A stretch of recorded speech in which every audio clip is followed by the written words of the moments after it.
छठा प्रश्न, यहाँ आपका एक कुटीर उद्योग है बर्तन लगाने का और प्रत्येक दिन उसमें बर्तन तैयार किए जाते हैं।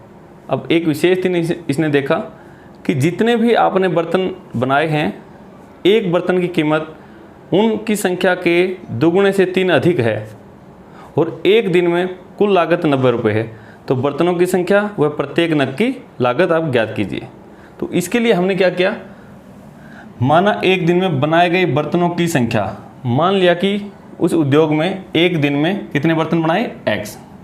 फिर क्या था, प्रत्येक नग की लागत, नग होता है एक बर्तन, एक बर्तन की लागत कितनी है, इसके दुगुने से, इसका दुगुना 2 गुना, तो 2x से 3 अधिक है, 2x जमा 3। तो एक नग की लागत मूल्य कितनी है, 2x जमा 3। तो कुल लागत कितनी होगी,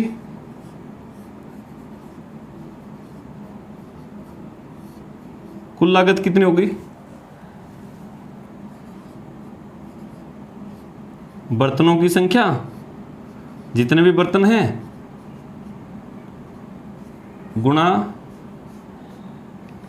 एक नग की लागत, यही होगी।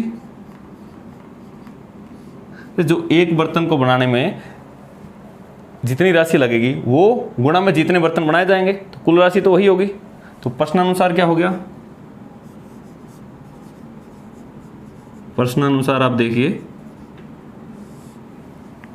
कुल लागत ये है, कितनी दे रखी है आपको, 90 रुपये, 90, कुल लागत 90 थी। बर्तनों की संख्या x गुणा एक नग की लागत, एक नग की लागत कितनी थी, 2x जमा 3।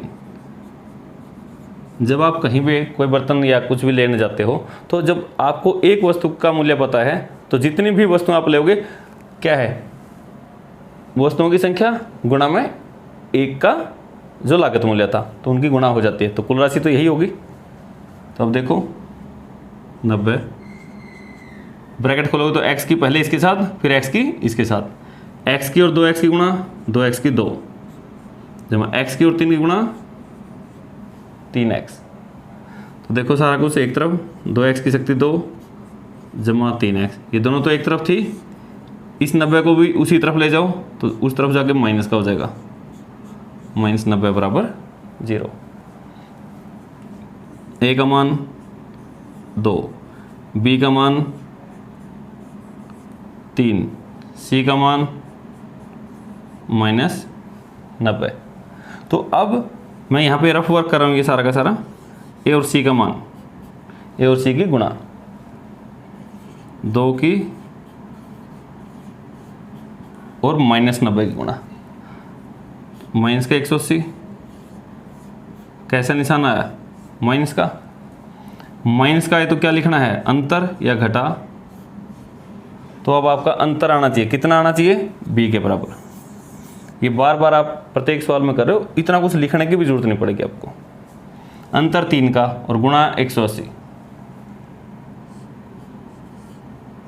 15 और 12, आप सोच लेना, 15 और 12 की गुणा करोगे, 15 गुणा 12 180, और 15 और 12 में अंतर 3 का है। जब अंतर 3 का है तो इनके निशान में भी अंतर होता है, तो अलग अलग निशान लगेंगे। बड़ी के कौन सा निशान लगेगा, जो b का है, b का है प्लस, तो ये प्लस की और दूसरी माइनस की। तो आपके ये 2 गुणनखंड प्रयोग करने हैं। ये सारा आपका रफ कार्य है। तो इसके बाद क्या, यहाँ लिख देता हूँ मैं 2x की 2, 3x, इसके तो गुणनखंड कर दिए, 3 की जगह क्या आ गया, 15 और 12 जमा 15x माइनस 12x माइनस 180 बराबर,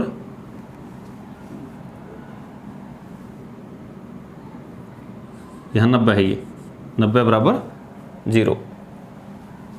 पहले 2 में से देखो क्या कॉमन आता है, यहाँ 2 है, यहाँ 15 है, कुछ भी कॉमन नहीं आता, लेकिन x तो आता है, x कॉमन, तो क्या बच गया, 2x जमा 15। ठीक है, निशान है माइनस का तो माइनस लगाओ। यहाँ से क्या कॉमन आएगा, इसका अंदाज़ा यहाँ से आ जाता है, यहाँ आगे 2 है, इसके आगे है 12, तो क्या कॉमन लेना पड़ेगा, 6। 6 से भाग देंगे ना, 6 से दोनों होती हैं, 6 कॉमन, 6 कॉमन लेने के बाद 6 से भाग दिया 2x, बाहर निशान है तो बदल जाएगा, 6 से भाग दो 15। अरे वैसे भी अंदाजा आ जाता है ये और ये समान होते हैं।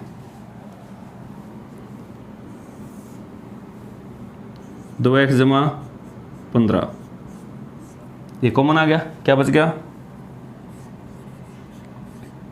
x माइनस 6 बराबर 0। एक बार तो इसको 0 रख दो, एक बार इसको 0 रख दो।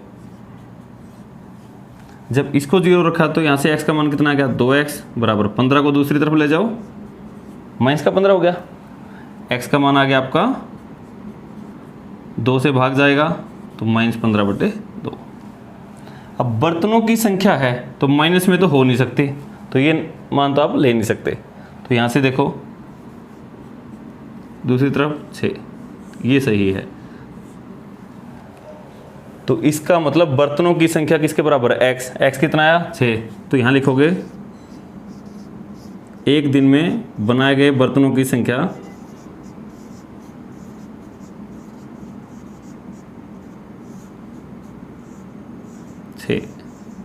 एक दिन में बनाए गए बर्तनों की संख्या 6, और प्रत्येक नग की लागत